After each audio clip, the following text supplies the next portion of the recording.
Hey everybody, welcome to etrailer.com. I'm Bobby, and today we're taking a look at the Titan Chain Snow Tire Chains with V-Bar links here on our 2021 Jeep Grand Cherokee. Now guys, this can be a great little way of really biting through that snow and ice you're gonna be running into. V-bars are gonna be your most aggressive form of getting through those. Now you also are gonna have a ladder style pattern here on your chains.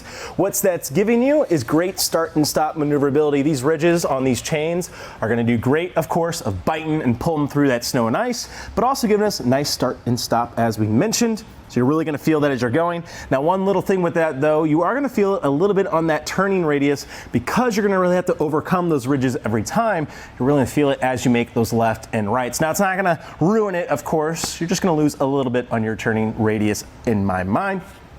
Taking a look too, you can see, you can fit that whole hand in there so you can really see how much spread we're having between those ridges.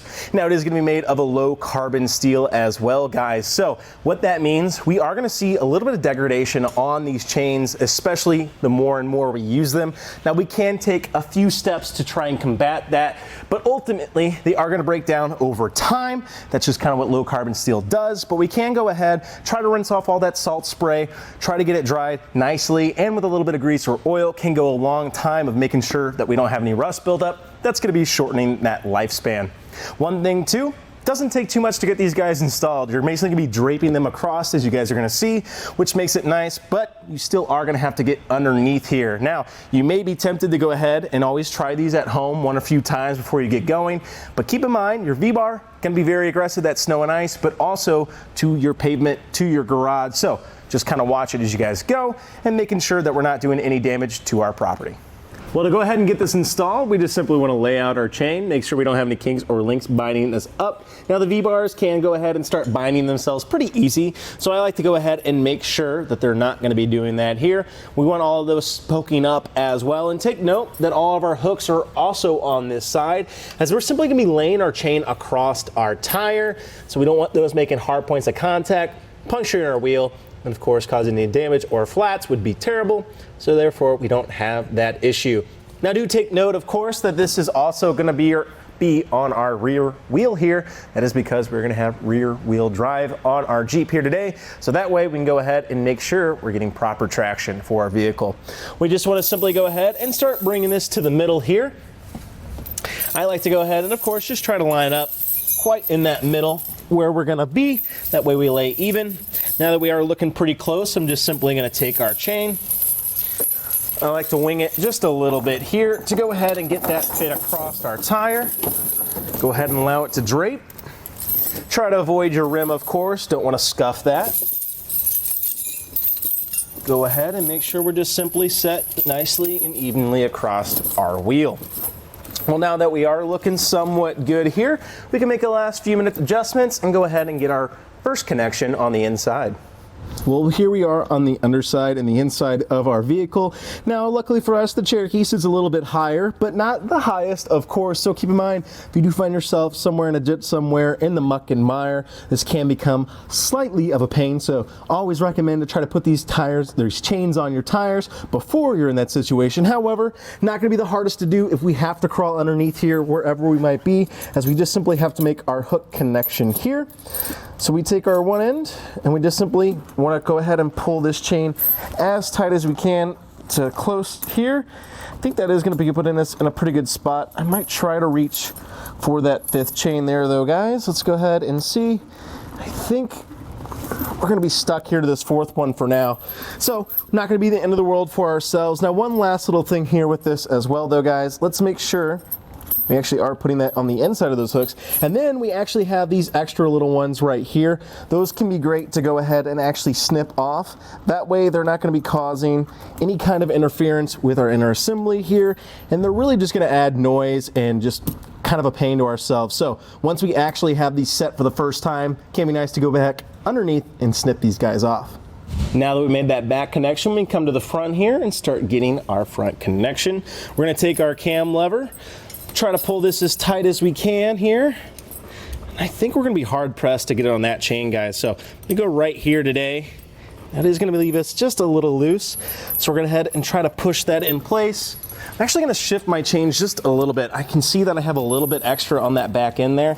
So I'm gonna give myself just a little bit of extra slack on that right side. Get these evenly set here. Might have shifted as we got that back connection made.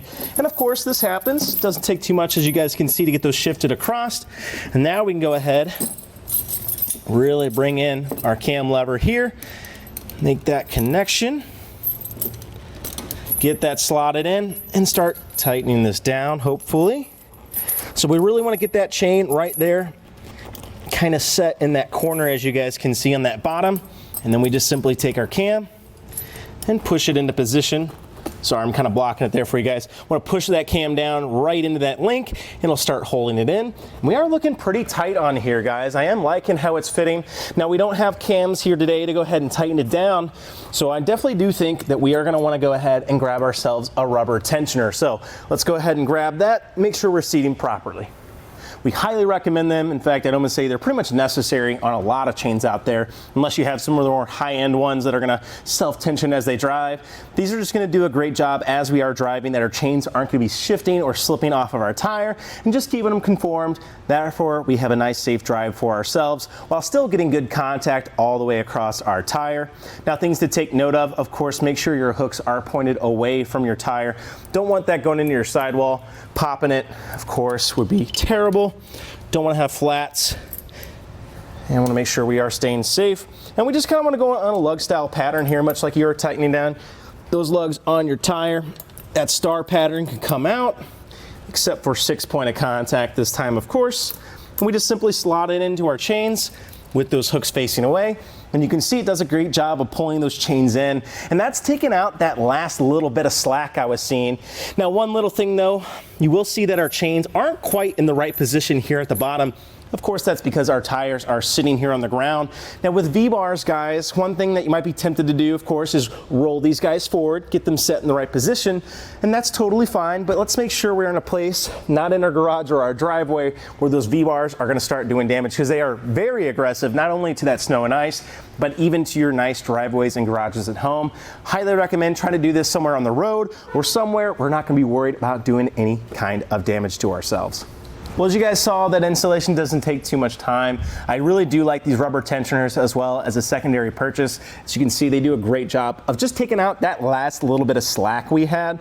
Of course, you are seeing, as we mentioned, just a little bit of here. Once you actually get this on the road and start moving them though, they are gonna fit themselves into place. And that's really where that rubber tensioner really starts coming to light, as it doesn't allow your chains to shift even as you are driving on those longer drives. It will also come with this nice little canvas bag here. It does have a plastic liner in it as well, which helps keep all of that kind of wetness from really destroying that bag quickly. Now, I don't think this bag is gonna last you forever. It is only canvas, of course, and since you do have V-bars, you're gonna have a little bit of rougher edges on there. It could be nice to go ahead and just grab a tote as well to keep these guys stored in. However, the canvas bag is gonna work great for your first couple seasons, and of course, just to go ahead and keep your new chains somewhere in your vehicle. That way, they're always ready to go if you need them. Well, guys, I think that's going to do it for our look at the Titan Chain snow tire chains with V-bar links here on our 2021 Jeep Grand Cherokee. I'm Bobby. Thank you for watching.